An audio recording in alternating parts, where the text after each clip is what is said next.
এই তো সেই মেয়ে, একেই আমি বিয়ে করতে চেয়েছিলাম। আমার ছেলে হয়ে সবার সামনে বলছিস তুই একটা বাড়ির ঝিকে বিয়ে করতে চাস? চায়ের ট্রে হাতে নিয়ে ঢুকলো বলে ওকে আপনার ঝি বলে মনে হলো?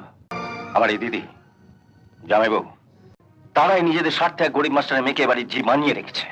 বাবা, একটা গায়ের মেয়ের প্রতি এই পরিবারের অন্যায়ের প্রতিবাদে মানুষ হয়ে মানুষের মতো একটা কাজ করো বাবা।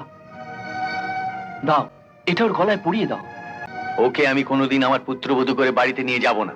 বাবা, তুমি ওকে আশীর্বাদ করো আর নাই করো, ওকে যখন আমার পছন্দ হয়েছে ও আমাদের বাড়িতে যাবেই। দাঁড়ান দাঁড়ান দাঁড়ান, এই নেকলেসটা আপনি নিয়ে যান। আপনার ছেলের কথা শুনে তো মনে হলো আপনাকে আবার এ বাড়িতে আসতে হয়। আমার ছেলের কথাটার এত দাম দিলেন? আপনার অহংকারের থেকে আপনার ছেলের সততার মূল্য অনেক বেশি।